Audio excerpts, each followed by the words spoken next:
कि हम लोग पढ़ रहे हैं श्रीमद् भागवत गीता 6 चैप्टर 20, 21, 22, 23 वर्सेस। बहुत इंटरेस्टिंग वर्सेस हैं। श्रील प्रभुपाद ने बहुत इंटरेस्टिंग कमेंट्री लिखी है और एग्जैक्टली योग क्या है, योग अपने असली स्वरूप में क्या है, वो इस श्लोक में बताया है। ओके, भगवान कह रहे हैं यत्र उपरमते चित्तम निरुद्धम योग सेवया यत्र चैव आत्मनात्मानं पश्यन् आत्मनि तुष्यति सुखम आत्म्यात्मिकं यत् बुद्धि ग्राह्यम् अतीन्द्रियं वेत्ति यत्र न चैवायं स्थितिश्चलति तत्त्वतः यं लब्ध्वा न चापरं लाभं मन्यते न तदधिकं मन्यते अनाधिकं ततः यस्मिन् स्थितो न दुःखेन गुरुणा अपि विचालयेत् न विद्या दुःखसंयोग वियोगं योग संज्ञितम्। सो भगवान यहाँ पे कह रहे हैं, एक्चुअली यहाँ पे भगवान ने, वैसे तो लोग कहते हैं कि भगवान यहाँ पर 6 चैप्टर में ध्यान योग की चर्चा कर रहे हैं। योग प्रोसेस क्या है, बट चाहे ध्यान योग की चर्चा हो चाहे भक्ति योग की, श्रील प्रभुपाद अपने पॉपट में ये समझा रहे हैं कि चाहे ध्यान योग चाहे भक्ति योग, कुछ प्रिंसिपल्स तो सेम ही रहते हैं। ध्यान योग हो, भक्ति योग हो, कर्म योग हो, चाहे कोई भी योग हो, कुछ सिद्धांत तो कॉमन सिद्धांत है। इसलिए हम इस अध्याय से भी बहुत कुछ सीख सकते हैं। चाहे ध्यान योग अध्याय है, मगर हम भक्ति योग में भी बहुत कुछ सीख सकते हैं, क्योंकि कुछ सिद्धांत कॉमन सिद्धांत हैं, है ना।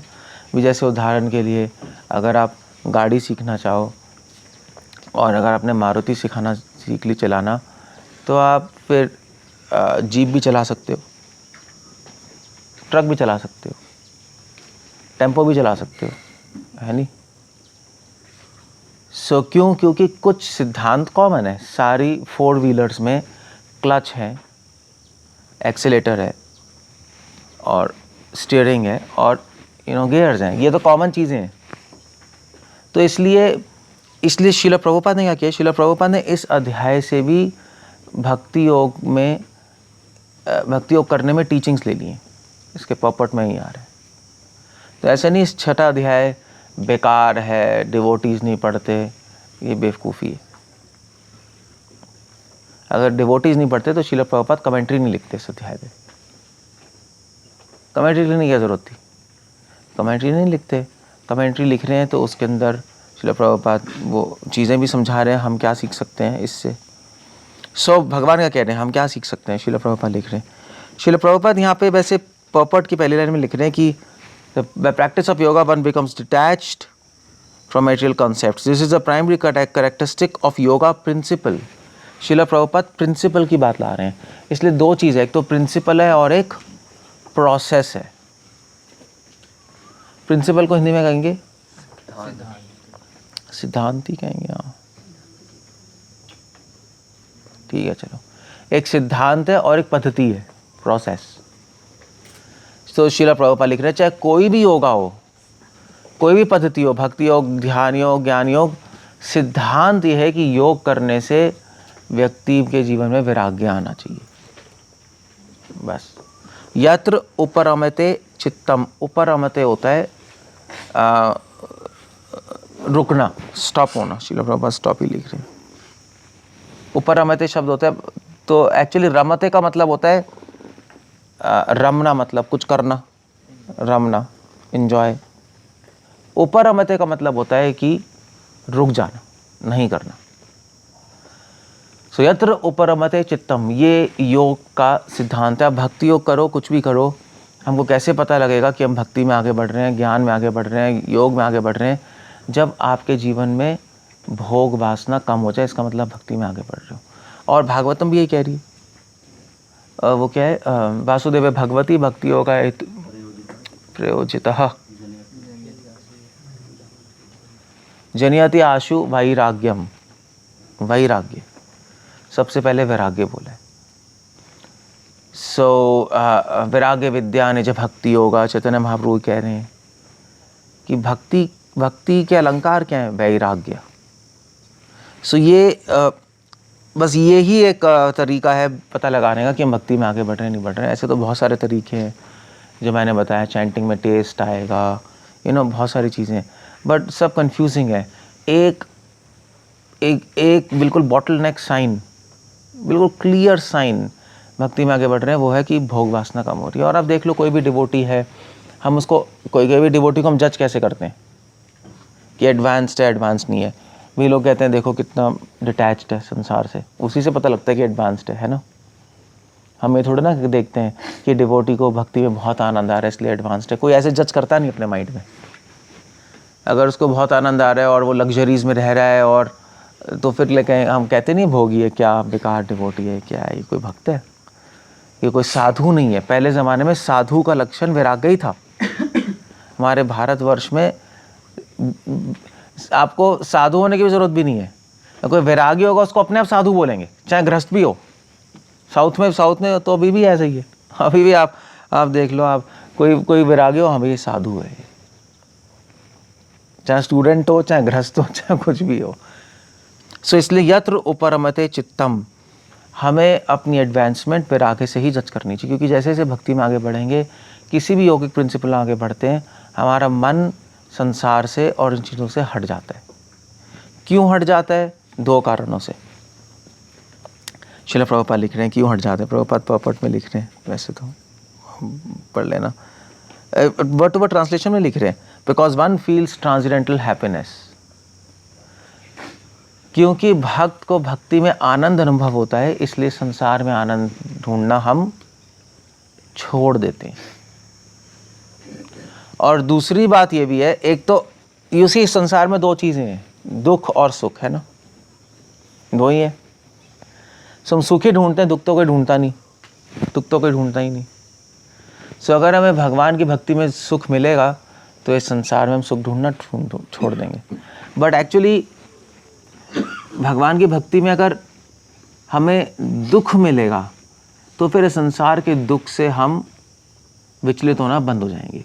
इसलिए सुख दुख दोनों भगवान से जब कनेक्ट हो जाते हैं तो इस संसार से पूर्ण वैराग्य हो जाता है। पूर्ण वैराग्य सिर्फ सुख से नहीं होता, that's not the whole point.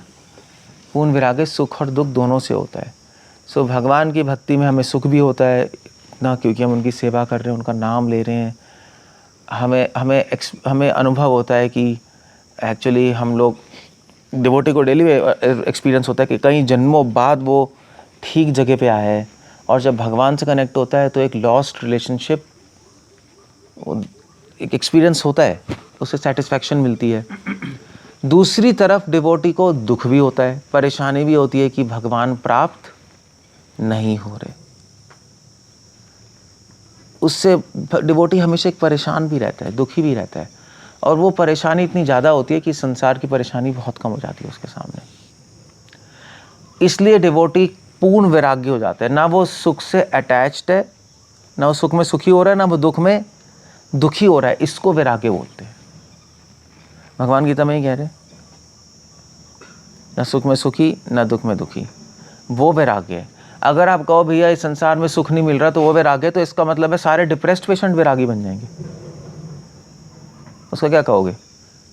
तो डिप्रेस्ड लोग होते हैं, उनको इस संसार में कोई सुख नहीं आ रहा होता, डिप्रेशन में जो होता है, तो क्या वैराग्य? नहीं, क्योंकि वो इस संसार के दुख को एक्सपीरियंस कर रहा है।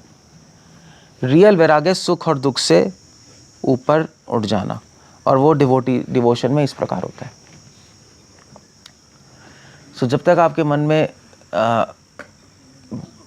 परेशानी नहीं है अपने आप को लेकर, और भगवान अपने लक्ष्य को प्राप्त ना करके, तब तक इस संसार की परेशानियों से हम परेशान होते रहेंगे।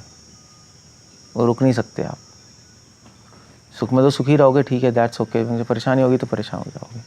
इसलिए यहाँ पे कह रहे हैं यत्र उपरमते चित्तम। योगी लोग अपने माइंड को रोक लेते हैं योगा प्रोसेस करके, आसन प्राणायाम धारणा ध्यान आदि समाधि, अपने प्राणों को रोक कर वो मन को रोक लेते हैं। हमारा प्रोसेस ये नहीं है। सिद्धांत वो ये मन को रोकना, मगर हम मन को किसी और तरीके से रोक रहे हैं। हम मन को रोक रहे हैं, भगवान कह रहे हैं रसवर्जम, हाया टेस्ट लेके, और रस की डेफिनेशन मैंने बताई थी, रस की डेफिनेशन आनंद नहीं है, रस की डेफिनेशन में सब कुछ है, सुख भी है, दुख भी है, इमोशंस है रस की डेफिनेशन। सो हम भगवान से अपने इमोशंस कनेक्ट करके, चाहे सुख के हो चाहे दुख के हो, इस संसार से इमोशंस डिस्कनेक्ट कर देते हैं, भावनाएं तोड़ देते हैं। इस तरह से हमारा मन इस संसार में जाने में रुक जाता है। ये बहुत इम्पोर्टेंट समझने वाली बात है, क्योंकि अगर आप सिर्फ हैप्पीनेस लेके चलोगे तो प्रॉब्लम है। इसलिए प्रभुपाद यहाँ पे ट्रांसडेंटल हैप्पीनेस लिख रहे हैं, प्रभुपाद सिर्फ हैप्पीनेस नहीं लिख रहे। When one feels transcendental happiness, तब मन रुक जाता है। ट्रांसडेंटल हैप्पीनेस होती है रस। सो भावना कनेक्ट करनी होती है। हमारा सुख भगवान से कनेक्टेड है, हमारा दुख भगवान से कनेक्टेड है, हमारा डर भगवान से कनेक्टेड है। एक डिवोटी मुझसे कह रहे थे कि प्रभु जी हमें तो बहुत डर लगता है कि भक्तों का संग ना छूट जाए, भक्ति ना छूट जाए। तो ये अच्छा बुरा, मैंने कहा बहुत अच्छा है। अगर लग रहा है तो बहुत सौभाग्य की बात है। अगर इतना डर लग रहा है कि डिवोटी का संग ना छूट जाए और डिवोशन ना छूट जाए। नरोत्तम दास ठाकुर खुद ही कह रहे कि मुझे वैष्णवों का संग छूटने में बहुत डर लग रहा है। रामानंद राय खुद कह रहे हैं सबसे बड़ा दुख है वैष्णवों का संग छूटना, खुद ही कह रहे हैं। महाप्रभु ने पूछा तो था सारे दुखों में सबसे बड़ा दुख कौन सा है? दुख मध्य कौन दुख गुरु ना पी, कौन सा सबसे बड़ा दुख है? रामानंद राय ने कहा कि वैष्णवों से दूर होना ही सबसे बड़ा दुख है। यू सी, तो इमोशंस कनेक्ट हो रहे हैं सारे। सो इसलिए माइंड को रुकना, वैराग्य। ओके, निरुद्धम योग सेवया, उपरमते मतलब रुकना माइंड का, और निरुद्धम मतलब होता है, श्रील प्रभुपाद लिख रहे हैं, आपको पता है एक वर्ड होता है निरोध, निरोध मतलब रोकना। अब दोनों शब्द भगवान ने लगाया, उपरमते निरुद्धम। उपरमते मतलब क्या है? वो भी रोकना हो गया, एंजॉय नहीं करना। निरुद्धम मतलब वो भी रोकना। दो शब्द क्यों कर रहे हैं? ये दो शब्द से भगवान ने एग्जैक्टली क्लियर कर दिया। उपरमते मतलब होता है रमना नहीं, सुख नहीं लेना। निरुद्धम मतलब होता है कि इस संसार में पार्टिसिपेट नहीं करना, बिल्कुल पार्टिसिपेट ही नहीं कर रहे, किसी भी चीज में पार्टिसिपेट नहीं करना, चाहे वो कोई भी इमोशन हो। कहने का मतलब है कि योगी ना इस संसार में कोई इमोशन नहीं डालता, चाहे वो दया का इमोशन क्यों ना हो, कंपैशन क्यों ना हो। दया भी करना इस संसार में, वो भी वैराग्य को तोड़ देगा। योगी किसी में इंटरेस्टेड नहीं। निरुद्धम, निरुद्धम मतलब स्टॉप, सीज।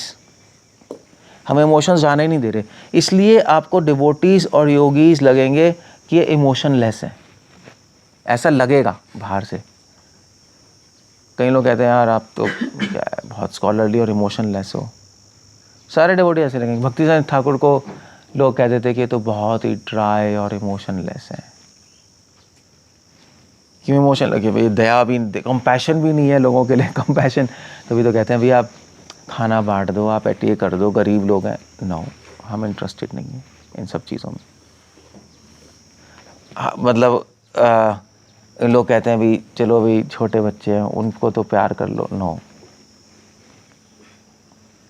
हम ना छोटे बच्चों में इंटरेस्टेड है ना गरीबों में इंटरेस्टेड है। हम वैष्णवों में इंटरेस्टेड हैं, चाहे वो बड़े हों चाहे छोटे हों। हम वैष्णवों को प्रेम करते हैं, अदरवाइज क्या है, अदरवाइज कोई इंटरेस्ट ही नहीं है हमारा। इसको कहते हैं निरुद्धम। ये भागवतम में भी शब्द आ रहा है निरुद्धम, पता है?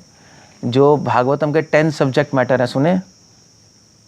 महाभागवत पूरा महाभारत कह रहा हूँ, महापुराण के 10 विषय होते हैं। पढ़ा है? सेकेंड कैंटो कौन सा? 10 chapter, 10 chapter, first second third fourth fifth six श्लोक, ऐसी कुछ है। फिर शुरू के श्लोक हैं, फर्स्ट सेकंड थर्ड श्लोक है। क्या है? हाँ, महापुराण के 10 सब्जेक्ट मैटर है। अत्र सर्ग विसर्गश्च स्थानम पोषणम ऊतय 5, मन मंत्र ईशानु कथा, निरोध मुक्ति आश्रय। निरोध 7th। वल्लभाचार्य लिख रहे हैं कि सबसे इंपॉर्टेंट 10 में से निरोध। हम लोग गौड़ीय वैष्णव सबसे इंपॉर्टेंट मानते हैं आश्रय, आश्रय को मानते हैं सबसे इंपॉर्टेंट। बट वल्लभ संप्रदाय कह रही है नहीं, निरोध है। हम आश्रय को क्यों मानते हैं? क्योंकि भगवान का आश्रय लेना सबसे इम्पोर्टेंट है, सबसे फाइनल एम एंड ऑब्जेक्ट है। नहीं, मतलब बेचारे कह रहे नहीं, निरोध सबसे इम्पोर्टेंट है, क्योंकि भगवान का आश्रय किसी ने लिया पता कैसे लगेगा? वो निरोध से पता लगेगा, इसलिए हम निरोध को सबसे इम्पोर्टेंट मान रहे हैं। You got the point? थोड़ा एम्फेसिस अलग है बट पते की बात है। तो निरोध मतलब, तो इसलिए निरोध को ये नहीं कहना चाहिए कि हम मतलब हैप्पीनेस नहीं ले रहे, हम इमोशन स्टॉप क्यों हमने सारे। भगवान ने सोचा कि, भगवान ने बोला या तो ऊपर मते चित्तम, योग से क्या होगा? सुख आना बंद हो जाएगा संसार में, मगर इनकम्प्लीट हो गया। बाकी इमोशंस, बाकी भावना को क्या है? इसलिए भगवान ने ऐड कर दिया निरोधम योग सेवा, सारे इमोशंस बंद करो। इसलिए डिवोटीज जब कोई कहते हैं विद्या करो, कंपैशन, हमें अच्छा नहीं लगता सुनना, ऑल्दो कि चल रहा है कंपैशन वम्पैशन, हमें अच्छा नहीं लगता। भगवान यहाँ पे कह रहे हैं, अगर कोई कंपैशन की बात करे आप ये कोट कर दो, ये तो उपन चित्तम निरुद्धम योग सेवा। ऑफकोर्स जिसको नहीं मानना वो मानेगा ही नहीं, बट किसी भी वैष्णव आचार्य ने कंपैशन की बात की नहीं है अपने स्क्रिप्चर्स में, किसी ने भी नहीं की। मतलब रामानुचार्य जी ने भी नहीं की, जो कि बहुत सो कॉल्ड कंपैशनेट थे। मतलब ना रामानुचार्य जी का जो डेमेनर है, जो एटीट्यूड है, मध्वाचार्य कंपैरिजन में तो बहुत डिफरेंट था। Madhva was very straightforward to the point, Ramanujacharya बहुत एक लीनियंट माने जाते हैं और कंपैरिजन में। बट उन्होंने भी बात नहीं की कंपैशन की, गरीबों को खिलाने की, ये वो। उन्होंने तो कोई मिशन या प्रोजेक्ट शुरू नहीं किया, नॉट एट ऑल, कोई क्वेश्चन ही नहीं है। ओके, सो हमें ध्यान रखना चाहिए, कोई इमोशंस कनेक्ट मत करो। आपका पुराना फ्रेंड हो, कुछ हो, हमें कुछ नहीं लेना देना उससे। आपको भक्ति करने दो, ठीक है, otherwise good bye, that's all. और रूड लगेगा, रूड है भी, बट इसी को कहते हैं ट्रांजिडेंटल। हम वर्ड से डिस्कनेक्ट हो चुके हैं, या डिस्कनेक्टेड, हमें यहाँ से कुछ नहीं देना, वरना हम फंस जाएंगे। और योग करने से अपने आप डिस्कनेक्ट हो जाओगे आप। श्रील प्रभुपाद लिख रहे हैं, वैसे प्रभुपाद लिख रहे हैं, जब कोई डिवोटी यशोदा माँ और कृष्ण की लीलाओं पे ध्यान करेगा तो अपने आप ही वो वात्सल्य रस से ऊपर उठ जाएगा, उसको इंटरेस्ट खत्म हो जाएगा वात्सल्य रस में, वो गया वात्सल्य रस तो गया। जब कोई व्यक्ति भगवान कृष्णा चित्रक पितरक, पितर क्या कह रहा हूँ, चित्रक पत्रक, और कौन है दास, चित्रक पत्रक है दारुक, वो तो मथुरा में, ब्रज में। हाँ, दारुक, जो भगवान के दासों के बारे में चिंतन करेगा, इस संसार में उसका मन दास से रस से ऊपर उठ जाएगा। वो प्रेस करना बंद कर देगा लोगों को, ये देखो इसने इतना अच्छा किया, इतनी अच्छी सर्विस कर रहा है लोगों की। No, that's all bogus, useless हो जाएगा। अगर कोई कृष्ण पे ध्यान करेगा, कृष्ण बहुत ललित हैं, कॉमेडियन हैं, कृष्ण बहुत ह्यूमरस हैं, उसके संसार का कॉमेडी रस अट्रैक्ट करना बंद कर देगा, बेकार लगने लगेगा। यही तरीका है बस, मन इमोशंस डिस्कनेक्ट करने का यही तरीका है। डिवोटी इस तरह करते हैं, वो भगवान में सारे इमोशंस ढूंढते हैं, दैट्स ऑल। इसलिए पता है क्या है, इसलिए अगर आप केवल भगवान के फॉर्म पे ध्यान लगाओगे तो आपका मन लगेगा नहीं। आप देख लेना, अगर आप भगवान का रूप चिंतन करोगे आपका मन नहीं लगेगा। क्यों? क्योंकि सिर्फ रूप चिंतन करने से मन नहीं लगता। मन कैसे लगता है? किसी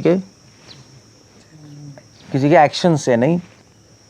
आप इस संसार में देखो, कोई कुछ करता है तो हाँ, अरे इसने ऐसा किया, ऐसा, यही कहते हैं ना हम, यही कहते हैं ना, अरे इसने ऐसा किया, इसने ऐसा कर दिया, ओ इसने ऐसा कर दिया, तब मन लग जाता है।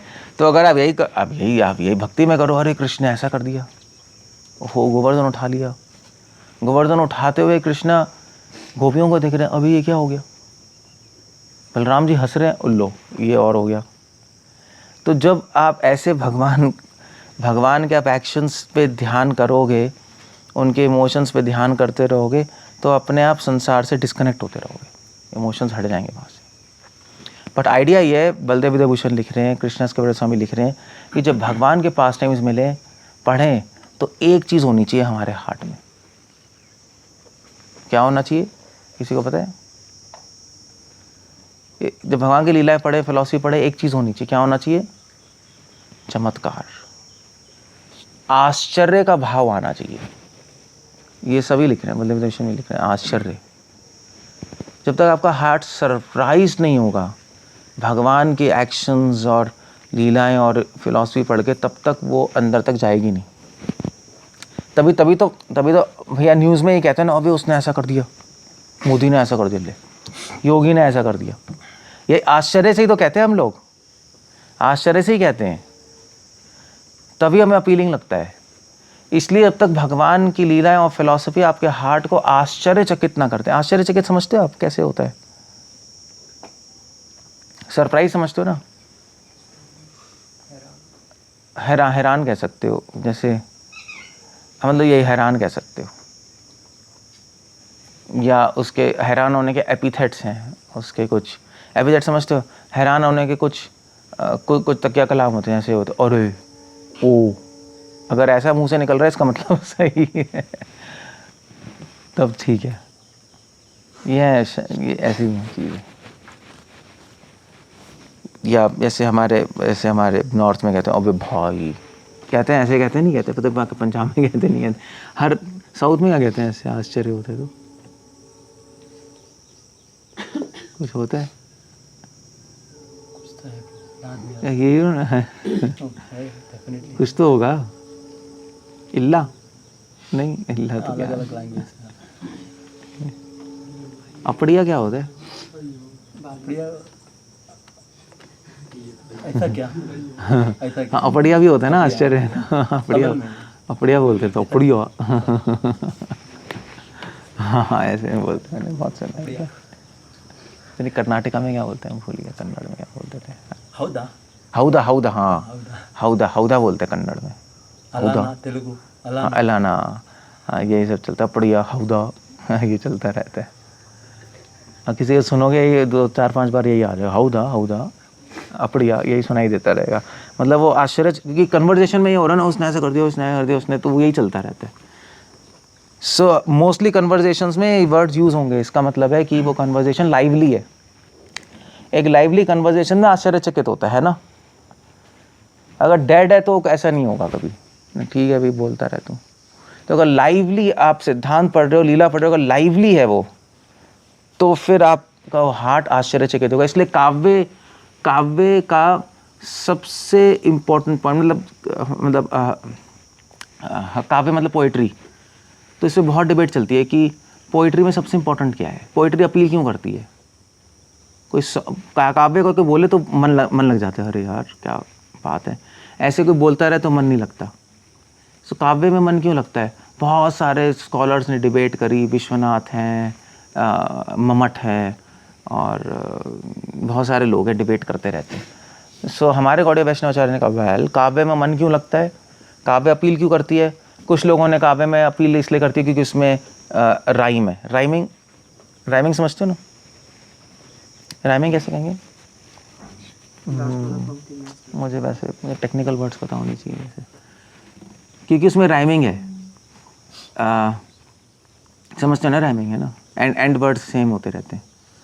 कुछ लोग कहते हैं काव्य अपील इसलिए करते हैं क्योंकि उसमें रीति है, उसका लिखने का स्टाइल ऐसा अजीब सा। कुछ लोग कहते हैं काव्य अपील इसलिए करते हैं क्योंकि उसमें अलंकार है, अलग अलग मुश्किल अजीब शब्द यूज़ करते हैं, अलंकार यूज़ करते हैं। हमारे आचार्य कहते हैं नहीं, कुछ काव्य अपील करती है क्योंकि उसमें आश्चर्य है। ये बलदेव विद्याभूषण कवि कर्णमुदा से ही लाए। चाहे अलंकार हो, चाहे रीति हो, चाहे जो भी हो, आश्चर्यचकित हो जाता है, इसलिए अपील करती है। इसलिए आप चाइनीज़ काव्य देखो, चाइनीज़ पोइट्री होती है, चाइनीज़ पोइट्री में पता है एक बस 2 शब्द होते हैं, बस एक पेज पे 2 वर्ड्स लिखे होंगे। आप देखो पूरी खाली होती है किताब, आप खरीदोगे ना, खाली किताब होगी, एक पेज पोएम का नाम होगा 2 शब्द, फिर पोएम का नाम होगा 2 शब्द, पोएम का नाम होगा 2 शब्द। आप कहोगे ये क्या है, वो क्या है? अब 2 शब्द में वो ऐसा बोल देगा, आप कहोगे अब ये क्या बोल दिया, आप आश्चर्यचकित हो जाओगे, ये क्या कह दिया इसने। वो काव्य है बस, दैट्स ऑल। एक शब्द भी काव्य हो सकता है, 1 वर्ड, एक शब्द। जैसे मैं आपको बताता हूँ, मैं आपको काव्य बताता हूँ। जैसे अब डिवोटीज़ हैं, ठीक है, तो नए डिवोटीज़ कौन है? कनिष्ठ अधिकारी है ना, पढ़ा है ना कनिष्ठ अधिकारी, ठीक है, ये हो गया आपका लेख, कनिष्ठ अधिकारी। अब काव्य अगर बोलना चाहूँ तो मैं कहूँगा नए डिवोटीज के चंपू हैं। मज़ा आ रहा है नहीं आ रहा है? मज़ा आया नहीं आया? बस एक काव्य है, एक शब्द, एक वर्ड, एक शब्द की काव्य है, चंपू। तो कविता का नाम होगा नए भक्त कौन है, एक वर्ड होगा चंपू, फुल स्टॉप। आप नेक्स्ट लाइन पे जाओगे, अरे वाह क्या बात है। तो एक वर्ड की भी काव्य होती है। क्यों अच्छा लग रहा है ना? इसमें तो राइम है ना, कोई सेंटेंस बना है ना, अलंकार, एक शब्द ही है। क्योंकि हृदय को क्या कर दिया इसने? आश्चर्यचकित कर दिया। ये वर्ड कहाँ से लिया है? चंपू है, और वो भी बिल्कुल सेट वर्ड है। ऐसा नहीं ऐसे ही चेप दिया। नए भक्त चंपू ही होते हैं, अगर आपको पता है चंपू है क्या। बस, या आप अगर इस्कॉन की लैंग्वेज में बोलना चाहो, नए भक्त कौन है, एक ही वर्ड होगा, स्पेस आउट, फुल स्टॉप। कोई भी एक्सपीरियंस डिवोटी कहेगा हाँ यार बिल्कुल बिल्कुल परफेक्ट वर्ड है, कुछ और चाहिए ही नहीं। क्यों नहीं? बस वो काव्य बन गया। उसको लग जाए हाँ ठीक है। So that's how it goes. So चमत्कार, दैट्स अ होल आइडिया। इसीलिए अगर मन को निरुद्धम करना है, मन को रोकना है, भक्ति का तरीका क्या है, मन को कैसे रोक लेते संसार से? आश्चर्यचकित होके जब आप भगवान की लीलाएं और फिलॉसफी पढ़ोगे और आपका हार्ट इस तरह पढ़ोगे आश्चर्यचकित हो जाए, तो मन रुक जाएगा। अगर आप पढ़ रहे हो, बोर हो रहे हो, नींद आ रही है, किसी तरह रोज़ पढ़ना है क्योंकि रूटीन है, चलो स्टार्टिंग तो यहीं से होगी, मगर अगर आप आगे नहीं बढ़ो, आश्चर्यचकित नहीं होना, तो फिर बड़ी प्रॉब्लम हो जाएगी। तो फिर आपका मन नहीं रुकेगा, आपके इमोशंस वहीं जाएंगे। इसलिए इस तरह पढ़ना चाहिए कि सरप्राइज हो आपका हार्ट। ये पढ़ने का तरीका है भगवान के पास टाइम्स ऑफ फिलॉसफी। अगर आपको नहीं करना आता तो उन लोगों से सुना जो आपको सरप्राइजिंग वे में आश्चर्यचकित कर दे सुनाकर, तो आपके हार्ट में चला जाएगा। सुखदेव गोस्वामी ने यही किया भागवतम में। उन्होंने व्यासदेव, व्यासता देवला सबको आश्चर्यचकित कर दिया अपनी वाणी से। तभी तो लोगों ने कहा ये क्या हो गया, ये कैसे स्पीकर है। So that's the whole point there. Clear हो गया? यत्र उपरमते चित्तम निरुद्धम योग सेवया। रूटीन में एक पढ़ना ये होता है, सरप्राइज होके पढ़ना है। इसलिए बाइबल में लिखा है सर्व योर लिविंग गॉड। सुना है? बार बार ये वर्ड आ रहा है, serve your living God. Living भगवान को सर्व करो। अभी लिविंग क्यों बोला है? भगवान तो हमेशा लिविंग होते हैं। जीवित भगवान की सेवा करो। कोई कहेगा यार जीवित भगवान की सेवा क्यों करें? जितने भी कमेंटेटर्स हैं बाइबल के, वो उस पर कमेंट यही कर रहे हैं कि जीवित भगवान क्या होता है। कमेंट कर रहे हैं कि जीवित भगवान ये है कि जो जिन भक्तों को भगवान को देखकर, भगवान के बारे में सुन के आश्चर्य नहीं होता, उनके लिए भगवान मरे हुए हैं, क्योंकि वो खुद मरे हुए हैं। जब कोई जीवित होता है तो उसको आश्चर्य होता है। जीवन का लक्षण है आश्चर्य, समझे? इसलिए जो बच्चा होता है, छोटा बच्चा पैदा होता है, वो क्या करता है 24 घंटे? क्या करता है वो? एक तो चलो रोता रहता है पागलों की तरह। वैसे क्या कर रहा है? बेसिकली उसमें एक ही इमोशन है, आश्चर्य, है ना? यही है, ये क्या है, ये क्या है, ये क्या है। शुरू में बोल नहीं पाता तो एक्सप्रेशंस होते हैं, है ना? जब बोल पाता है तो बस ये मदर फादर से पूछता है मम्मी ये क्या है, ये क्या है, ये क्या है, वो क्या है, ये क्या है, और आश्चर्य होता रहता है उसको। इसलिए बच्चों को जल्दी याद रहता है। पता है आपको, मेमोरी का तरीका भी यही है। मेमोरी बढ़ाने का यही तरीका है। जब आपका माइंड सरप्राइज हुआ किसी चीज़ से, याद रह जाएगा। याद आप देख लेना, याद रह जाएगा। सरप्राइज होता है, याद रह जाता है। इसलिए हम लोगों को जो बुरे इंसिडेंट से ज़्यादा याद रहते नहीं रहते, अच्छे कम रहते हैं। अच्छे में क्या है? सुख है। बुरे में क्या है? आश्चर्य, मेरे साथ ऐसा कैसे हो गया, ये कैसे हो गया। इसलिए वो हमेशा ज़्यादा याद रहते हैं। इसलिए जितने भी मेमोरी वाले होते हैं ना, मेमोरी जो चैम्पियंस होते हैं, वो अपने माइंड को सरप्राइज करते हैं किसी चीज़, कुछ टेक्निक से, तो याद हो जाता है। ये टेक्निक अब बचा नहीं, मेमोरी की टेक्निक है। अगर आपका माइंड, कोई श्लोक बोलो और श्लोक आप इस तरह बोलो कि माइंड सरप्राइज हो जाए, आज तो आपको याद हो जाएगा वो हमेशा के लिए। अगर वैसे बोल रहे हो धर्म क्षेत्र, कुरुक्षेत्र, संवेद उत्सव, कभी याद नहीं होने वाला। आपको कुछ ऐसे बोलना है कि माइंड सरप्राइज हो जाए। तो वो हर एक का हार्ट अलग तरीके से सरप्राइज होता है, नहीं अलग अलग, वो एक टेक्निक भी है। इसलिए कहते हैं कि लाउडली बोलना चाहिए, धर्म क्षेत्रे कुरुक्षेत्रे, तो माइंड तो श्लोक को तेज बोलना चाहिए, लाउड, क्योंकि क्या है कि हृदय आवाज़ से भी सरप्राइज हो जाता है, नहीं अगर तेज बोलेंगे तो शॉक लगता है ना, तो इसलिए वेदों में उदात अनुदात हैं, उससे हार्ट सरप्राइज, ये एनीवे तो टेक्निकल चीज़ें, बट समझ गए ना आप। एनीवे मैं सरप्राइज आश्चर्य पे मैं कोई लेक्चर नहीं दे रहा, बट आइडिया ये है। आश्चर्य बहुत बड़ा टॉपिक है एक, आश्चर्य। सो भगवान ने लीला ही अपनी आश्चर्यजनक की है, तभी तो जानबूझ के, तभी भगवान ने आश्चर्यजनक लीला की है। अचानक से गोवर्धन उठा लिया, अचानक से बारिश हो गई, इतने न बरता है, अचानक से उड़ा के ले गया, कोई पढ़ेगा यार ये क्या होता जा रहा है, ये क्या होता जा रहा है, तभी भगवान ने जानबूझ के किया आश्चर्यजनक। आराम से बैठे हैं यार, गोपियों का नाच रहे हैं, ये अचानक से क्या हो गया, वृंदावन छोड़ के चले गए, ये क्या हो गया। तो बस यही है। इसीलिए अब पुराणों का टेक्निक भी है, पुराणों में व्यासदेव ने इतनी सारी स्टोरीज लिखी हैं, 1000 चीज़ें लिख दी। महाभारत में 1000 ट्विस्ट है, कभी कुछ हो गया, फिर कुछ, फिर कुछ, फिर कुछ, इतने कैरेक्टर्स, आपका माइंड आश्चर्यचकित ही रहेगा एंड तक, अगर सब चीज़ें याद हो जाएंगी। ये दैट्स द होल पॉइंट। इसलिए 2 है, उपरमते वर्ड है और क्या है, निरुद्धम, दोनों वर्ड इंपॉर्टेंट है। Got the point? समझ रहे हो नहीं समझ रहे हो? या यत्र प्रमते चित्तम निरुद्धम योग सेवया यत्र चेवा आत्मना आत्मानम। अगर योग से आपका माइंड इस स्टेट में पहुंच गया, अगर आप अपने मन को इस लेवल में लिया है योग करके, ये सिर्फ थ्योरी बात नहीं हो रही, हम इस लेवल पे लिया है, हम इस स्टेट समझते हो? स्टेट कैसे कहेंगे? स्तर तो लेवल होता है, हाँ, इस अवस्था में लिया है कि मन को सुख नहीं आ रहा संसार में, मन के सारी भावना डिस्कनेक्ट हो गई, भगवान से भावना कनेक्ट हो गई, इस लेवल पे लिया है आप। तो श्रील प्रभुपाद वैसे यहाँ पे लिख रहे हैं एक बात कि इस स्तर पे 2 तरीके से आ सकते हो। एक है संप्रज्ञता समाधि, एक है असंप्रज्ञता समाधि। प्रभुपाद वर्ड ला रहे हैं, योगी लोग भी ऐसे कहते हैं। आप इस स्तर पे 2 तरीके से आ सकते हो, संप्रज्ञता समाधि, असंप्रज्ञता समाधि। अब ये क्या होता है? संप्रज्ञता समाधि होता है, प्रज्ञा मतलब होता है चेतना, सम मतलब होता है अभी भी चेतना, यहाँ पे प्रज्ञा का मतलब इंटेलिजेंस है, इंटेलिजेंस से आप इस लेवल पे आ सकते हो, उसको कहते हैं संप्रज्ञता समाधि। फिलॉसफी से प्रभुपाद लिख रहे हैं यहाँ पर, अगर आपने फिलॉसफी अच्छी तरह समझ ली, आप शास्त्रों को समझ रहे हो और विवेक से उसको अनुभव कर रहे हो, तो इस लेवल पे आया जा सकता है। एक तरीका ये, इसलिए हम फिलॉसफी पढ़ रहे हैं, इसलिए वैदिक भक्ति में मेन इंपॉर्टेंस क्या है? फिलॉसफी है ना, अंडरस्टैंडिंग से आप आ सकते हो। दूसरा है असंप्रज्ञता समाधि। असंप्रज्ञता समाधि होता है कि बिना फिलॉसफी के आप इस लेवल पे आ रहे हो,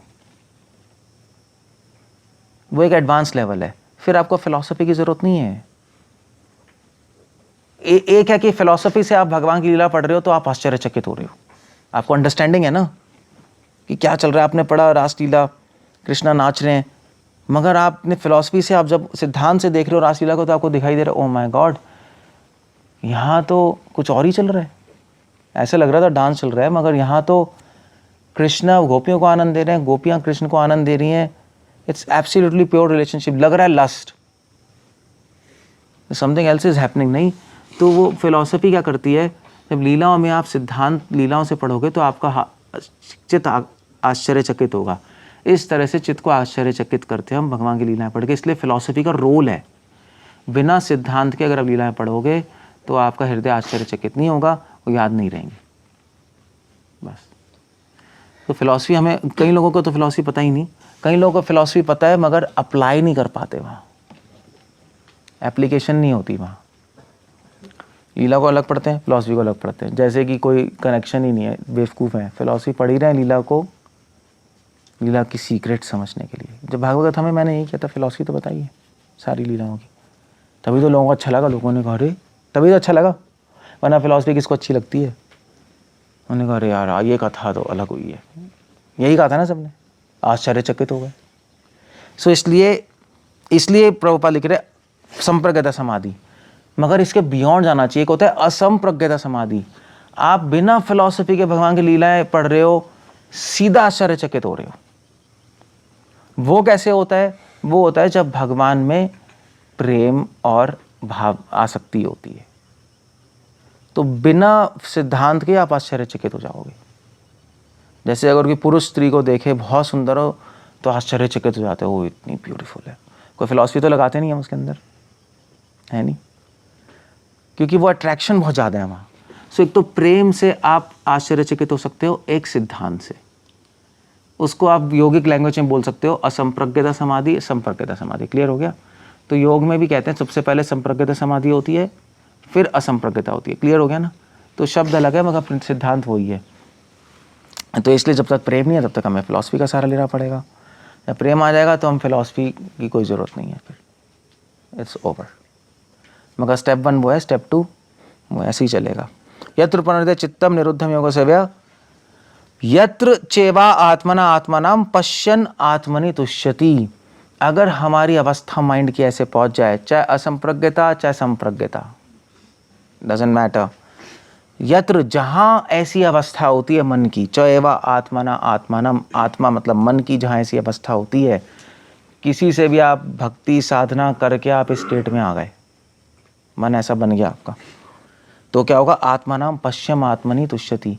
तो व्यक्ति पश्यन आत्मनि, अपनी आत्मा में भगवान को देखना शुरू कर देगा। उसको अपनी आत्मा में भगवान नजर आने लगेंगे, तुष्यति, और कंप्लीटली सेटिस्फाइड हो जाएगा। बस हमारा एम पूरा हो गया, दैट्स ऑल। पश्यन आत्मनि, अपनी आत्मा में परमात्मा को देखना शुरू कर देगा। ध्यान योगी भी यही करते हैं, भक्ति योग भी यही करते हैं, बट माइंड का रुकना बहुत ज़रूरी है। जब तक मन नहीं रुकेगा, जब तक घड़े का पानी नहीं रुकेगा, तब तक घड़े के नीचे कुछ दिखाई नहीं देगा। ऐसे ही है ना, पानी हिलता रहेगा, नीचे नहीं दिखाई देगा। जिस दिन पानी रुक गया घड़े में, बिल्कुल रुक गया, आपको बिल्कुल नीचे दिखाई देने लगा। क्या है? ऐसी मन को रोकना बहुत ज़रूरी है। सारे योग का लक्ष्य ये मन को रोकना, निरोध, चित्तवृत्ति निरोध, ये पतंजलि का पहला सूत्र है, समझे? चित्तवृत्ति निरोध, यहीं से शुरू किया पतंजलि ने, मतलब दूसरा सूत्र है चित्तवृत्ति निरोध। निरोध ही वर्ड लाए हैं शुरू में। और वल्लभाचार्य भी लिख रहे हैं भागवतम का लक्ष्य क्या है? निरोध। सेम योग शास्त्र और भागवतम को मैच कर रहे हैं वो। पतंजलि वही कह रहे हैं जो हम कह रहे हैं। मॉडर्न योगी ऐसा नहीं कहेंगे, मॉडर्न योगी कुछ और कहेंगे। वो भी निरोध को कहेंगे रोकना है, मगर वो कहेंगे सिर्फ रोकना ही है और कुछ नहीं है, बस रोक के शून्य कर दो। वो गलत है। ओके, सो अब निरोध वर्ड यहाँ पे भी आ रहा है, देख रहे हो, भगवान यूज कर रहे हैं। तो जब रोक लोगे तो क्या होगा? पश्यन आत्मनि तुष्यति, तो परमात्मा को अपने आत्मा में देखने लगोगे, कोई माइंड खाली नहीं हो जाएगा। भगवान बता रहे हैं, असली योग बता रहे क्या है। तो अगर आप योगियों से मिलो तो ये भी श्लोक कोट कर सकते हो कि असली योग तो ये होता है। पतंजलि भी यही कह रहा है। पतंजलि ने भी प्रभुपाद कोट कर रहे हैं इसमें, चित्तवृत्ति निरोधा, मन को रोकना। मन को रोक के क्या होगा? मन को रोक के प्रभुपाद कोट कर रहे हैं यहाँ पर। ये प्रभुपाद ने कोट ही क्या है? सूत्र 4 पॉइंट कौन सा है? 4.34, चौथा पाद 34 श्लोक पतंजलि, बहुत फेमस है एक्चुअली ये। 4.34 पुरुषार्थ शून्य नाम गुणा नाम प्रतिप्रसव कैवल्यम स्वरूप प्रतिष्ठा वाचित शक्ति रीति। पतंजलि कह रहे हैं मन को रोकना। मन को रोक के क्या करेंगे? आखिरी चैप्टर में बोला है 4.34 स्वरूप प्रतिष्ठा, अपने स्वरूप में स्थित हो जाना। अपना स्वरूप क्या है? कि मैं भगवान का दास हूं। अपनी आत्मा में परमात्मा को देखना, अपने स्वरूप में स्थित हो गए। चित्त शक्ति रीति, और आनंद अनुभव करना, चित्त शक्ति आ जाएगी। हैप्पीनेस, हलादनी शक्ति है चित्त शक्ति। यहाँ पर चित्त शक्ति यहाँ पे हलादनी शक्ति है। अब आप कहोगे यार ये तो आपने खुद ही मतलब निकाल लिया, क्योंकि यहाँ पे शून्य भी आ रहा है, शून्य हो जाएगा, स्वरूप प्रतिष्ठा मतलब निराकार हो जाओगे। कोई कह सकता है ऐसे, मतलब कर सकते हैं, मतलब योगी लोग भी पढ़ते हैं, मायावादी भी पढ़ते हैं। बट मजे की बात है, पता है पतंजलि योग सूत्र में व्यासदेव जी ने कमेंट्री लिखी है। तो व्यासदेव तो ऐसे ही बता रहे हैं। और कृष्णा भी ऐसी, व्यासदेव ने कृष्ण के अकॉर्डिंग बताया है, कमेंट्री लिखी है। और पतंजलि ने भी ऐसे ही लिखा था, वो तो मॉडर्न लोगों ने इसको उल्टा फुल्टा करके इंटरप्रेट कर दिया, समझ गए। तो पतंजलि योग सूत्र में 2 सूत्र याद करने ही लायक है बस। पहले चैप्टर का 2 चित्तवृत्ति निरोधा, और 4 चैप्टर का 34 बस। स्वरूप न प्रतिष्ठा, स्वरूप प्रतिष्ठा व चित्त शक्ति रीति, बस काम खत्म। आप कभी भी कोई योगी लोग कभी भी कोई लेक्चर देने बुलाए तो आप 2 श्लोक बोल सकते हो और इस पर कमेंट कर सकते हो, भी ये तो ऐसा है, काम खत्म हो गया, क्लियर हो गया। So that's yoga. So yoga तो भक्ति में हम आगे बढ़ रहे हैं, 2 ही चीज़ों से पता लग सकता है। पहला चीज़ क्या है? वैराग्य। वैराग्य मतलब क्या है? वैराग्य मतलब क्या है? यत्र उपरमते चित्तम निरोधम। उपरमते और निरोध, दोनों चीज़। संसार में सुख आना बंद हो जाएगा और सारे इमोशंस डिस्कनेक्ट हो गए। और दूसरी चीज़ क्या है वैराग्य में, मतलब और दूसरी चीज़ क्या है भक्ति में आगे बढ़ रहे हैं? पश्यन आत्मनि तुष्यति। आप अपनी आत्मा में भगवान को देखने लगोगे, भगवान के रूप गुण लीला आपकी आत्मा में प्रकट हो जाएंगे और सेटिस्फाइड हो जाओगे, बस दैट्स ऑल। चैंटिंग करते वक्त या वैसे ही आप भगवान की रिमेम्बरेंस आने लगेगी। रिमेम्बरेंस, बेसिकली रिमेम्बरेंस की बात कर रहे हैं, तो इसका मतलब है आप एडवांस कर रहे हो। बाकी और किसी भी चीज़ से आप जज नहीं कर सकते, और जज करना भी मत, कंफ्यूज हो जाओगे आप। मत कहना कि हम एडवांस कर रहे हैं क्योंकि हम सीनियर बन गए, हम एडवांस कर रहे हैं क्योंकि हमें सैफरन मिल गया, हम एडवांस। लोग इसी प्लेटफॉर्म पे होते हैं, बिल्कुल नए प्लेटफॉर्म पे, मगर ये सब इससे जज नहीं किया, हम भगवान के एंगल से जज करते हैं। ओके, और फिर नेक्स्ट श्लोक में कह रहे हैं सुखम आत्यांतिकम यत् तद्बुद्धि ग्राह्यम अतीन्द्रियम। कृष्णा कह रहे हैं कि जब हम डिवोशन में आगे बढ़ रहे हैं और तो और भी साइंस आएंगे। सुखम आत्यांतिकम। आत्यांतिकम मतलब होता है, आत्यांतिकम मतलब ये नहीं होता कि बहुत ज़्यादा सुख, आत्यांतिकम ज़्यादा नहीं होता, वो तो अत्यंत होता है। आत्यांतिकम टेक्निकल वर्ड है जो कि योग शास्त्रों में इस्तेमाल होता है। आत्यांतिकम मतलब होता है, श्रील प्रभुपाद ट्रांसलेट कर रहे हैं सुप्रीम। आत्यांतिकम मतलब होता है प्रलय। प्रलय सुने? प्रलय कैसे कहेंगे? अप्लावित कर देना, प्रलय। ऐसा सुख आएगा कि आपकी आत्मा सुख से प्रलय हो जाएगी। सर्वात्मना स्नापनम। आत्मा प्रेम से, यहाँ पे सुख मतलब प्रेम, आत्यांतिक सुख मतलब प्रेम, प्रेम से आत्मा नहाने लगेगी। इसको कहते हैं सुखम आत्यांतिकम। जब ऐसा सुख आए कि आत्मा में प्रलय आ जाए। प्रलय मतलब, प्रलय सब कुछ वॉश कर देती है, नहीं, सब कुछ धो डालती है। ऐसा सुख जो सारी इच्छाएं धो डाल दे, वो सुखम आत्यांतिकम है, उसको प्रेम कहते हैं। सो योग करने से प्रेम की प्राप्ति हो जाएगी, वो तो चलो एक हायर लेवल है। यत् तद बुद्धि ग्राह्यम अतीन्द्रियम। और जब प्रेम आएगा तो अतीन्द्रियम, अतीन्द्रियम मतलब कि अप्राकृत स्तर पे आ जाएगा मन। ऐसी आपको रेवलेशंस होने लगेंगी, ऐसी चीज़ें समझ आने लगेंगी जो इंद्रियों के बियॉन्ड है, जो बुद्धि के बियॉन्ड है। आप किताब पढ़ोगे, किताब पढ़ के तो हमें सिर्फ वही चीज़ समझ आती है जो हमारी बुद्धि ग्रैस्प करती है, मगर एक लेवल आएगा डिवोशन का, जब ये सब हो जाएगा तो ऐसी चीज़ें आपको समझ आएंगी, आपको भक्ति के सीक्रेट्स अपने आप समझ आने लगेंगे। भगवान रिवील करेंगे आपके हार्ट के अंदर। वो किताबों में आपको लिखा है मगर ऐसे नहीं पता लगेगा, दिखाई भी नहीं देगा।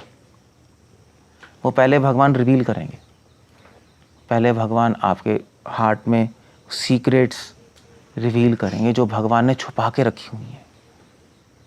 ग्राह्यम अतीन्द्रियम, अतीन्द्रिय स्पिरिचुअल सेंसेस से फिर आप चीज़ें समझने लगोगे, आपको रियलाइजेशंस आने लगेंगी। इसलिए जो रियलाइज्ड आदमी है, एक जो अनुभवी व्यक्ति है ना, उनके लेक्चर बिल्कुल किताब से अलग होंगे। एक्चुअली किताब के अकॉर्डिंग ही होते हैं, बट जिस तरह से हम किताब को समझते हैं वैसे नहीं होते,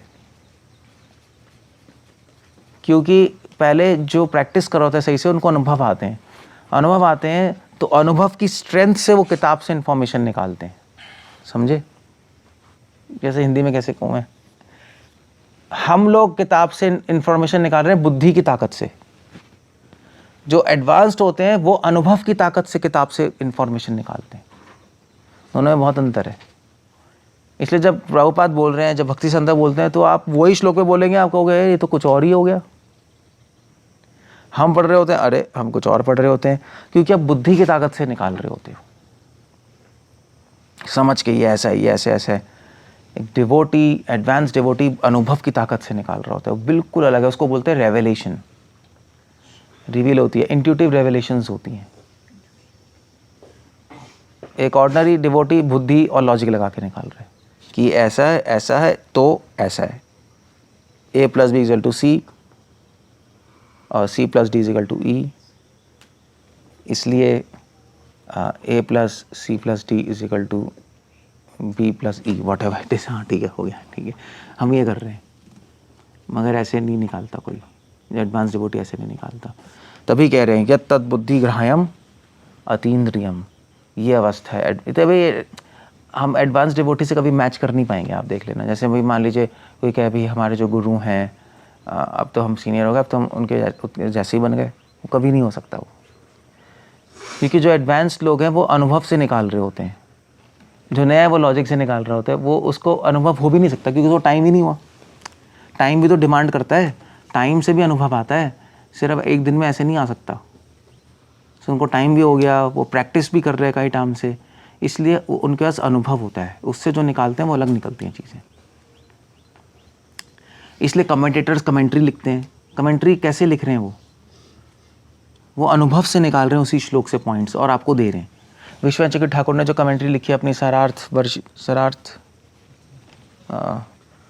वर्षिणी टीका जो है, आप बिल्कुल अलग है। आप देखो ना, जीवा गोस्वामी पॉइंट अलग ही पॉइंट्स ला रहे हैं। कहाँ से ला रहे हैं? वो उसी श्लोक में अपने अनुभव से निकाल रहे हैं। वहाँ पर बुद्धि से निकाल रहे थे तो फिर थोड़ी ना कोई अलग पॉइंट बता देते। बुद्धि से अलग पॉइंट्स नहीं आते। बुद्धि से आप जो है वो है। क्लियर हो गया? समझ गया? नहीं समझ गया? इसलिए कह रहे ये तत्बुद्धि ग्रह में, ये एडवांस लेवल है। 21st एडवांस लेवल है, 20th इनिशियल लेवल है। भक्ति में हम एडवांस कर रहे नहीं कर रहे हैं, 20वां श्लोक। हाँ, वैराग्य और भगवान की रिमेम्बरेंस। भक्ति में हम ज़्यादा एडवांस कर रहे हैं और एडवांस कर रहे हैं तो 21st श्लोक। भगवान ने ग्रेजुअली नेक्स्ट लेवल्स बताए हैं। तो आपको प्रेम का अनुभव होगा, आपको रेवलेशंस होंगी। वेत्ति यत्र न च एवायम स्थितः चलति तत्पथः, और वेत्ति यत्र न च एवायम, तो कृष्ण कह रहे हैं किसी भी स्थिति में स्थितम चलति तत्पथः, वो व्यक्ति किसी भी स्थिति में विचलित नहीं हो सकता। चाहे उसकी जान पे क्यों ना आ जाए, तब भी विचलित नहीं होगा। या उसकी मृत्यु सामने क्यों ना खड़ा हो जाए, विचलित नहीं होगा, वो नहीं डरेगा। ये एडवांस लेवल्स हैं। हमें यहाँ पे पहुँचने की कोशिश करनी चाहिए। आप 20वें श्लोक से 21वें श्लोक पे पहुँचने में आपको पूरी लाइफ लग जाएगी। आप 20 से 21 पे आ नहीं पाओगे, देखना है, दोनों साथ में ही हैं। यूँ पढ़ सकते हो आप, मगर प्रैक्टिकली लाइफ में आना बहुत मुश्किल है। 20 से 21 आना बहुत मुश्किल है। आप कभी भी आप एक्चुअली ना आप लेक्चर भी बोल सकते हो, 20 से 21 कब आएंगे, ये लेक्चर का नाम बोल देते हैं। 20 से 21 नहीं आ पाओगे। नहीं आ पाओगे, बहुत मुश्किल है। श्लोक तो हैं बट ये करने पे आएंगे तो मुश्किल है चीज़ें। 21वां ये, 22वां और एडवांस लेवल है। ये सारे स्टेप्स हैं। अगर आप और एडवांस्ड हो जाओगे तो क्या लक्षण आएंगे आप में? यम लब्ध्वा चा परम लाभम मन्यते नाधिकम ततः यस्मिन् स्थितो न दुखे न गुरुना अपि विचालयेत्। यस्मिन् स्थितो, जब आप इस लेवल पे आ जाओगे, दुखे न गुरुना अपि विचालयेत्, जब महान दुख आ जाएगा, महान जो आप टॉलरेट नहीं कर, जो कोई इंसान टॉलरेट नहीं कर सकता। गुरुना मतलब जो कोई इंसान ही टॉलरेट नहीं कर सकता, उसमें भी आप शांत रहोगे। जैसे फॉर एग्जांपल, मैं एग्जांपल लेता हूँ, जैसे कोई टॉलरेट नहीं कर सकता दुख, जैसे अपने पांडव, ऐसा दुख आ जाए कौन टॉलरेट कर लेगा? सारा राज्य छिन गया, वनवास हो गया, द्रौपदी का चीरहरण हो गया, मारने का प्लॉट किया उनको, मतलब ऐसे कौन कर सकता है? कोई आदमी सुसाइड ही कर ले, 1-2 दिन में सुसाइड कर लेगा। द्रौपदी तो अगले दिन ही सुसाइड कर लेनी चाहिए थी उसको। और पांडव भाई वनवास हो गया, सब छूट गया, वहाँ पे जाके लटके मिले 4-5 पेड़ों पे, पांचों के पांचों। होना एंड होना ऐसा चाहिए था महाभारत का। द्रौपदी अपने कमरे में लटकी पड़ी है, वो 5 पेड़ पे लटके हुए हैं, tata bye bye, but nothing happened. तो पूरी महाभारत इसी श्लोक को बताने के लिए, 23वां श्लोक, 22वां श्लोक ये कोट कर रहे हैं आचार्य। यस्मिन् स्थितो न दुखे न गुरु न पिचालित। श्रील प्रभुपाद ने महान दुखाया, अकेले, कोई पैसे नहीं, शिप पे, हार्ट अटैक्स, कैसे, कौन इमेजिन भी नहीं कर सकते हम क्या बीत रहा है। यहाँ तो एक दिन खाना नहीं मिलेगा पागल हो जाओगे, या कुछ चीज़ नहीं मिली पागल हो जाते हैं हम। दीज पीपल आर नॉट, तभी तो आज हम प्रेस करते हैं इनको। सो गुरु नापी विचालय, क्राइस्ट को क्रूसीफाई कर रहे हैं, कोई प्रॉब्लम नहीं है। उनको क्रूसीफाई कर रहे हैं, वो ब्लेसिंग्स दे रहे हैं। O my Lord forgive them for they do not know what they are doing. Haridas Thakur को कोड़े मार रहा है, वो उनको आशीर्वाद दे रहा है, कोई प्रॉब्लम नहीं है। वो कह रहे हैं अच्छा, वो कोड़े मारने वाले कह रहे थे कि यार आप मर नहीं रहे, हमें राजा मार देगा। उसने कहा अच्छा मेरे मरने से तुम बच जाओगे, ठीक है मर रहा हूँ। मर गए। पता नहीं कैसे लोग हैं वो। So that's the whole point. गुरु ने अपनी विचालित यम लब्धना चापरम लाभम मन्यते अधिकम तथा। और जब इस लेवल पे जब कोई डिवोटी आ जाता है तो उसको ऐसा लगता है कि भगवान कृष्ण की प्राप्ति के ऊपर और कुछ नहीं रहा, बस दी एंड लाइफ में वो कुछ नहीं करता, उसको कोई इंटरेस्ट नहीं संसार में करने को, वो केवल भजन करेगा, केवल सर्विस करेगा फुल टाइम, फिर वो और कुछ कर नहीं सकता। वो he can't do anything else इस संसार में, वो स्टॉप हो जाएगा। हाँ गुरु के ऑर्डर्स पे ज़रूर कर सकता है, बट अदरवाइज नहीं कर पाएगा वो। हिमदना चापरम लाभम मन्यते, वो कृष्ण कॉन्शियस में कंप्लीटली सेटिस्फाइड होगा, भगवान के नाम में कंप्लीटली सेटिस्फाइड, उसका मन कहीं जा ही नहीं सकता, उसको कन्विंस हो गया कि यही है, बस नहीं चाहिए। ये 22 और इसी के से तो वो बड़े बड़े प्रॉब्लम्स में वो विचलित नहीं हो रहा, इसी के से प्रॉब्लम में विचलित नहीं हो रहा। तो कृष्ण ही है, सब कुछ ठीक है, कृष्ण ही है, चाहे दुख आ जाए चाहे कुछ आ जाए, कृष्ण है बस, दैट्स ऑल। क्या प्रॉब्लम है? कोई प्रॉब्लम नहीं है। सबसे बड़ी प्रॉब्लम है जब कृष्णा छूट जाए। कृष्णा है तो कोई प्रॉब्लम ही नहीं है, बाकी चीज़ें चलती रहे, कृष्णा हमारे साथ रहे, काम खत्म हो गया। ब्रजवासी ऐसे ही हैं, इतनी बड़ी गोवर्धन लीला हो गई, इतना अंदर ने बारिश कर दिया, ब्रजवासी गोवर्धन के नीचे खड़े हैं, कोई प्रॉब्लम नहीं है। ऐसा नहीं हो रही बारिश हो रही है बह जाएगा ब्रज, कृष्ण है ना सामने, बस ठीक, कुछ नहीं डर रहे। तम विद्या दुख संयोगम वियोगम योग संज्ञितम, कृष्णा कह रहे हैं उसी को तुम योग मानो। योग वो ही है, योग मतलब है दुख संयोग वियोगम, दुख के संयोग, योग वही है जब ये सारे लक्षण आ जाएं। दुख क्या लिख रहे हैं? दुख संयोग वियोगम, दुख के संयोग से वियोग हो गया। योग करने से, योग में परफेक्शन से सारे दुख खत्म हो, संसारी दुख सारे ज़ीरो हो जाएंगे। ज़ीरो, ज़ीरो मतलब ज़ीरो। इनफैक्ट वल्लभाचार्य अपने का, वल्लभाचार्य नहीं, वल्लभाचार्य एक परंपरा में एक डिवोटी है लालू भट्ट, अजीब सा नाम है बट है ऐसे ही, थोड़े स्कॉलरली थे लालू भट्ट, नाम से नहीं लग रहा, बट उन्होंने बुक लिखी है प्रमेय रत्नार्णव। सोचते वो लिख रहे हैं कि देखो भाई ऐसा है कि जो इस संसार में जो हमें दुख मिल रहा है ना, और जो स्ट्रेस मिल रहा है, जो टेंशन्स आ रही हैं, वो सब इमेजिनरी है, असली में है नहीं। और बात सही भी है, जो हमें दुख मिल रहा है वो असली में है नहीं, वो हमने खुद ही बना रखा है अपने माइंड में, हमने खुद ही बनाया हुआ अपने माइंड में। एक्चुअली दुख है ही नहीं संसार में, अगर रियली में देखा जाए तो हमने खुद ही पागलों की तरह बना रखा है। अगर संसार में दुख होता तो फिर जीवन मुक्त लोग हमेशा सुखी कैसे रह सकते हैं? अगर मुक्त जाओगे आपको दुख अनुभव ही नहीं हो रहा, आप तो हमेशा से सुखी हो। आप किसी जीवन मुक्त से पूछो दुख है, कहेगा नहीं, आनंद ही आनंद, वासुदेव कुटुंबिकम। सो इसलिए दुख इमेजिनरी, हमने खुद ही दुख बना रखा है अपने माइंड में। हम खुद ही दुखी होते रहते हैं। इसलिए कह रहे हैं दुख संयोग वियोगम। ये जो इमेजिनेशन है हमारी कि हम परेशान हैं, हम दुखी हैं, अपने माइंड में मिसकंसेप्शन से, उल्टे फुलटे आइडिया से हमने खुद ही दुख कर रखा है अपने आप को। इमेजिनरी मतलब ऐसा नहीं कि दुख नहीं है, हमें फील नहीं हो रहा दुख। इमेजिनरी मतलब है हमने खुद ही बना रखा है अपने लिए दुख, हमने खुद ही अपने लिए प्रॉब्लम खड़ी की हुई है। बस यही अल्टीमेट सिद्धांत है। ना माया कुछ कर रही है, ना कृष्णा कुछ कर रहे हैं, हम ही अपने लिए प्रॉब्लम क्रिएट करते रहते हैं, बैठे बैठे दुखी होते रहते हैं। एक मुक्त पुरुष या कुछ भी हो जाए दुखी नहीं होगा उसी सिचुएशन में। तो क्या फ़र्क हो गया भाई, वो भी उस सिचुएशन में, तुम भी उस सिचुएशन में।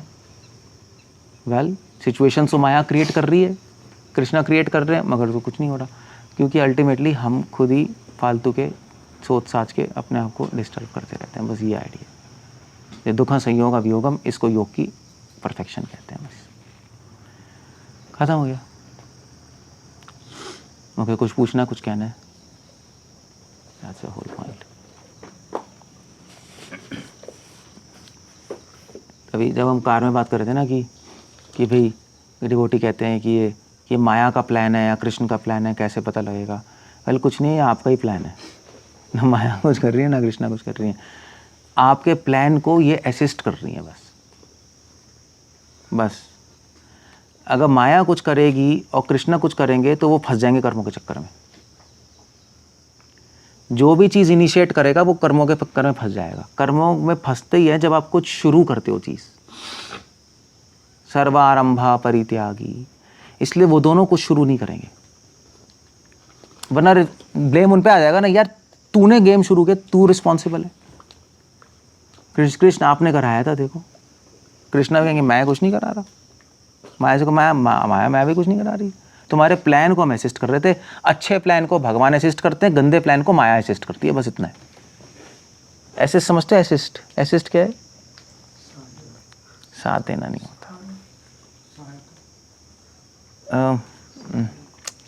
पूरा करने में सहयोग।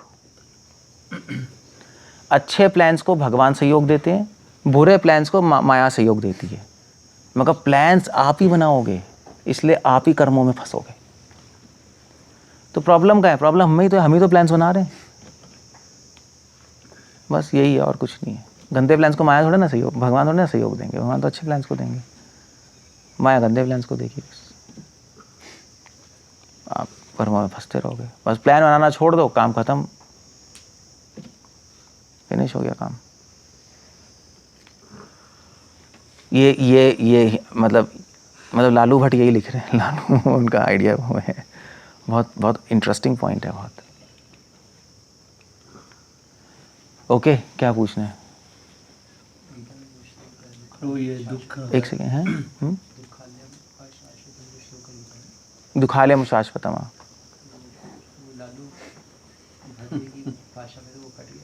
नहीं, वो थोड़ा ना कह रहे दुख नहीं है, वो कह रहे हैं दुख है, सुख है, मगर आप दुख से दुखी हो रहे हो फालतू में, वो आपकी इमेजिनेशन है।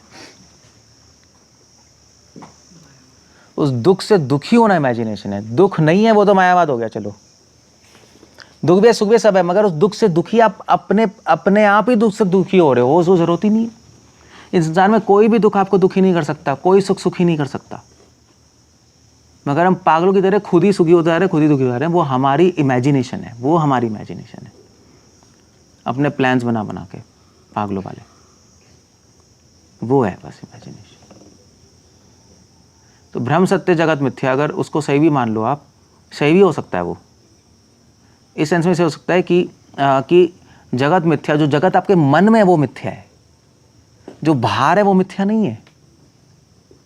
इस तरह से भी एक्सप्लेनेशन देते हैं आचार्य, क्योंकि उपनिषदों में जगत मिथ्या तो नहीं है, बट कॉन्सेप्ट है कि ये वर्ड स्वप्न है, लिखा ही है ना कि संसार स्वप्न है, तो कई श्लोक है, तो फिर उस पर कमेंट्री कह रहे हैं भैया वो संसार जो आपके मन में है वो स्वप्न है, बाहर वाला स्वप्न नहीं है। तो क्लैरिटी हो जाती है, ठीक है, हाँ भाई ठीक है, हमने माइंड में इसको देख के जो अंदर बनाया है वो प्रॉब्लम है। बस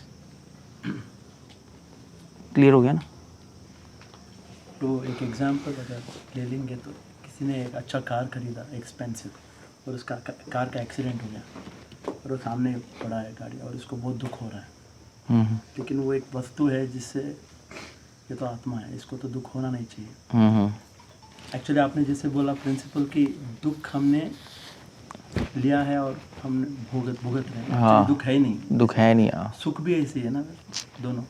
तो अभी ये दुख जो वो वस्तु में है, वो हम लोग किस तरह से ले पा रहे हैं कि वो हम इसलिए ले पा रहे हैं क्योंकि क्या है कि भी आप कुछ बुरी चीज़ हो गया आपकी लाइफ में, है ना। चलो एक्सीडेंट हो गया आपकी गाड़ी का, आपने मर्सिडीज आप शोरूम से लाए, वहीं ठुक गई, तो फिर तो सो प्रॉब्लम ये है कि दुख हमें इसलिए होता है, यही लालू भट्ट ये क्वेश्चन एक्सप्लेन कर रहे हैं, क्योंकि क्या है कि उस चीज़ को हमने देखा।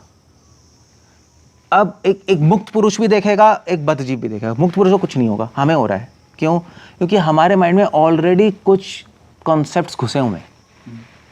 ऑलरेडी हमने माइंड में पिछले जन्मों से कुछ संस्कार मिसकॉन्सेप्शंस एंड नो कॉन्सेप्शंस, दो चीज़ें लाते हैं, यथा भासो यथा तमहा। हमारे माइंड में कुछ गलत धारणाएं हैं और कभी कभी कुछ धारणाएं है ही नहीं। जो गलत धारणाएं होती हैं, जब गलत धारणाओं से हम टूटी हुई कार देखते हैं तो फिर हमें दुख होना शुरू हो जाता है। अब गलत धारणा क्या पिछले जन्मों से? गलत धारणा ये है कि ये गाड़ी मेरी है।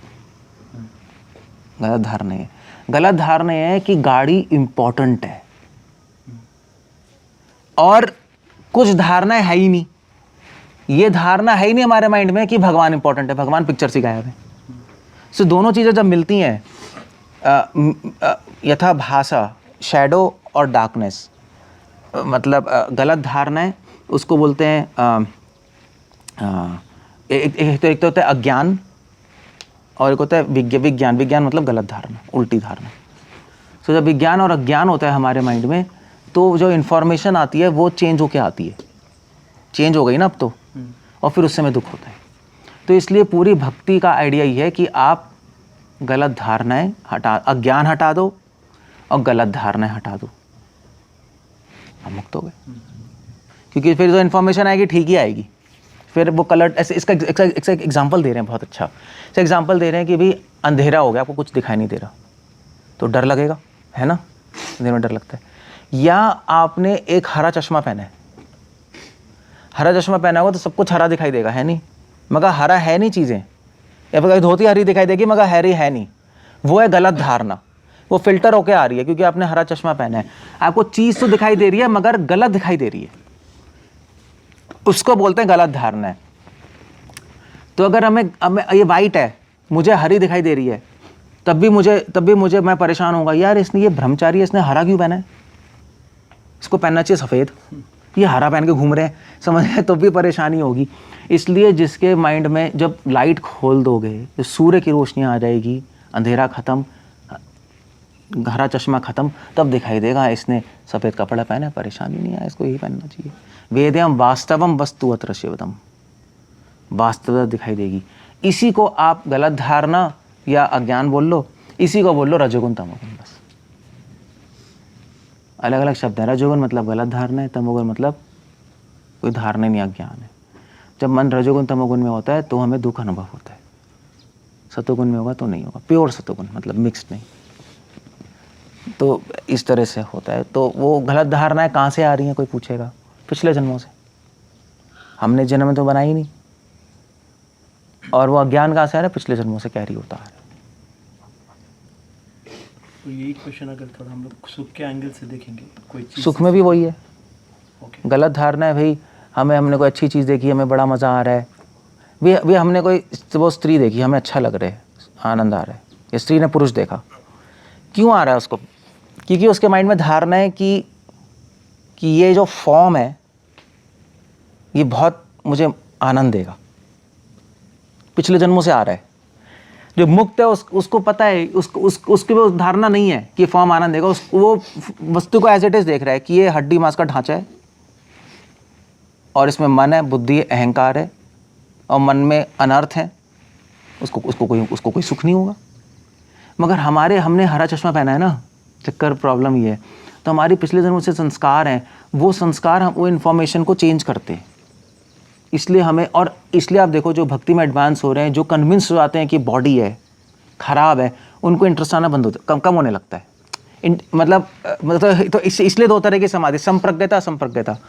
फिलॉसफी समझ हो के भी थोड़ा सा हम सुख दुख से ऊपर उठ जाते हैं, हमें पता लग गया ना यार इसकी रियलिटी क्या है उस ऑब्जेक्ट की। हाँ, हमें वो ऑब्जेक्ट सफ़ेद नहीं दिखाई दे रहा, हरा दिखाई दे रहा है, मगर अभी ऑब्जेक्ट दिखाई दे रहा है, वो बात है। ऑर्डिनरी लोगों को तो अंधेरा ही है, उसको तो पता ही नहीं लग रहा क्या है, वो तो इमेजिन करके कुछ सोचता जा रहा है बस। और हमें अगर तो इसलिए बुद्धि से संपर्कता समाधि में हम डिस्टर्ब नहीं होते, मगर थोड़ा सा हो जाते हैं, क्योंकि अभी हमें दूसरा कलर दिखाई दे रहा है, मगर थोड़ा दिखाई देने लगा ऑब्जेक्ट्स, इतना है बस, और कुछ नहीं। सुख दुख सब यही है, सब इमेजिन्ड है माइंड में, सब इमेजिन्ड है। फिर आपने एक लेक्चर में बताया था कि हम लोग भौतिक चीज़ों में सुख इसलिए देखते हैं, और एक भी रीज़न बताया था कि हम लोग भगवान को, कृष्ण को भौतिक मानते हैं। वो तो है, देखो बताया था आपने। हाँ, शायद कोई वो और, तो अलग लेकिन कॉन्सेप्ट ये है। मैं सुना वो समझा। हाँ हाँ, वेरी नाइस पॉइंट है, वो एक अलग कॉन्सेप्ट है, अलग कॉन्सेप्ट। बहुत अच्छा है ब्रो, या वेरी नाइस। ये फाइंड है। ये था माम का आपने एक्सप्लेन हाँ, किया। उसी में क्लैरिटी के लिए कंफर्म कर रहा था कि कृष्णमय हो जाओगे आप। अगर आप भक्ति करोगे तो कृष्णमय हो जाओगे, है ना। हर जगह कृष्ण दिखाई देंगे, कृष्ण आपके बाहर भी अंदर भी, सब जगह कृष्ण होंगे। अगर आप चीज़ों में कृष्ण, अगर भौतिक संसार में कृष्ण को ढूंढोगे, आपको यही कृष्णा लग रहा है संसार चीज़ें, तो आप संसारमय हो जाओगे बस। आपके अंदर बाहर सब मैटर घुस जाएगा। आप संसार खाओगे, संसार टॉयलेट करोगे, संसार जियोगे, संसार आपके माइंड में भरा होगा, बस यही होता रहेगा। So that's what you are talking about. मतलब क्लियरिटी के लिए पूछ रहा था कि भगवान कह रहे सुखालय अशाश्वतम, दुखालय अशाश्वतम, तो वो दुखालय का मीनिंग है कि इस संसार में नेगेटिव अकरेंस होता है और वैसे पॉजिटिव भी होता है, और उसका जो कन्वर्जन है सुख और दुख में, वो इंडिविजुअल के लिए सब्जेक्टिव हाँ, वो है, जो उसके subjective है। misconceptions है। और वो जो सुख और दुख का कन्वर्जन है, वही उसी को इल्यूजन है। वही इल्यूजन है, उसी को माया कहते हैं। हमारे मिसकॉन्सेप्शंस माया है जो कन्वर्ट कर रहे हैं। मतलब सुख और दुख सब्जेक्टिव ही है हर किसी के लिए। तभी तो सेम सिचुएशन में किसी को ज़्यादा सुख होता है, किसी को ज़्यादा दुख होता है, किसी को कम होता है। एट प्रिंसिपल लेवल वो इल्यूजन ही है। हाँ हाँ, वो इल्यूजन ही है। क्या हो रहा है, क्या है ये?